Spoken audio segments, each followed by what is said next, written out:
Salut les amis! Aujourd'hui, on va faire des spaghettis à la bolognaise. Donc pour cette recette, qui est plutôt une variante très italienne, on aura la liste des ingrédients suivants.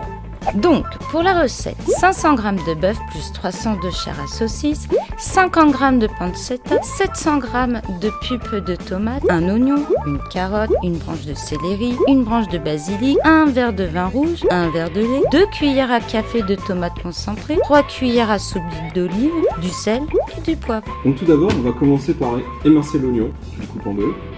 On va faire des entailles comme ceci. Et tu fais une autre entaille de cette façon. Attention les doigts. Et là, tu coupes. Et c'est magique. Tu as des petits morceaux d'oignon.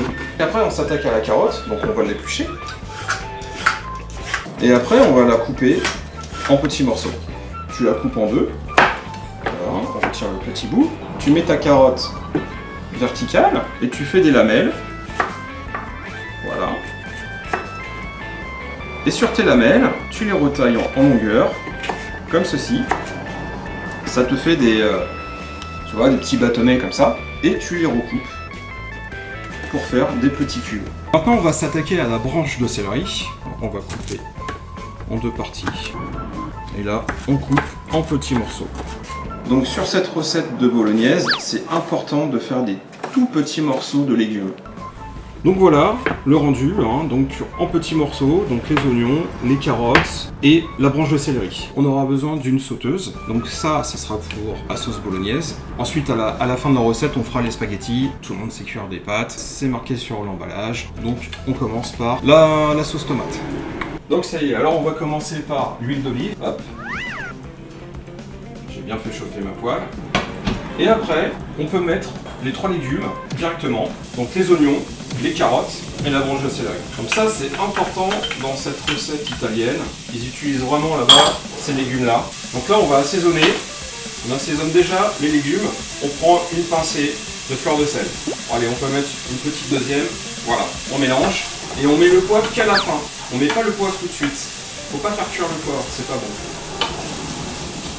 Et on fait revenir pendant 3-4 minutes à peu près. Donc pendant que mes légumes cuisent, je vais faire des dés de pancetta. Tu te prends pas la tête, tu vas chez le charcutier, tu demandes une grosse tranche de pancetta, à peu près 1 cm d'épaisseur, et tu fais des dés comme si c'était des lardons, et on fait des dés de pancetta. À peu près de ce calibre-là. Donc mes légumes, je les ai fait revenir un petit peu. Je mets la pancetta, je fais revenir un petit peu. Et je vais pouvoir commencer à mettre la chair à saucisse et le bœuf. Donc là, on peut écraser parce que de toute façon, on va laisser mijoter longtemps. Donc là, on voit bien que ma viande est cuite. On essaye de regarder si c'est pas trop rouge. À partir de là, je réassaisonne un petit peu de sel. Alors attention, hein, pas trop assaisonner parce que la pancetta, c'est déjà salé. 2 pincées, on mélange. Et on va déglacer au vin rouge. Donc on va décoller les sucs qui sont collé au fond de la poêle. C'est ça qui donne du goût. Et avec sa spatule en bois, on frotte un petit peu. Et à partir de là, on va pouvoir commencer à mettre la pulpe de tomate. Donc là, à peu près 700 g de pulpe de tomate. On la met dans le mélange de viande et de légumes. On mélange tout de suite et on baisse le feu. On met à feu moyen. On va mettre un petit peu de concentré de tomate.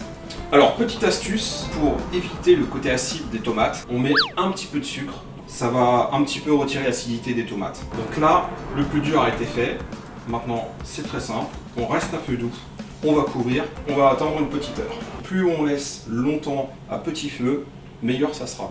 Cette recette-là, on peut la préparer la veille, réchauffer le lendemain, c'est meilleur. Mais sinon, il faudra peut-être des spaghettis. Allez, on va les récupérer.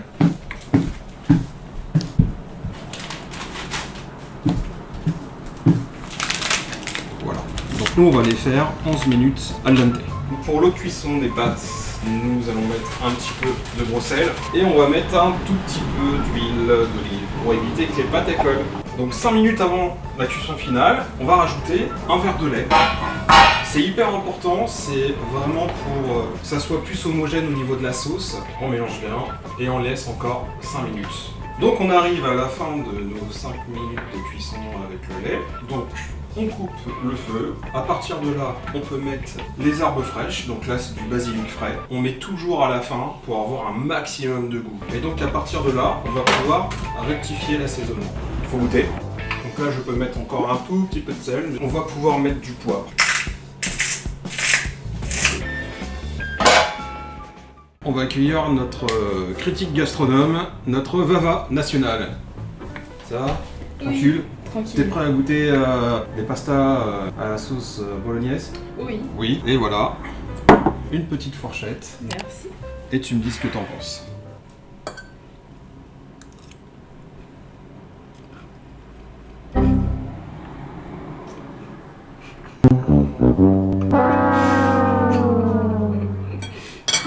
Bon alors Vava, t'as pensé quoi des spaghettis à la bolognaise? Très bonne, on a ressenti tout le goût, toutes les bonnes saveurs, même à l'odeur. C'est digne d'un chef 5 étoiles. Oh là là, On applaudit. oh là.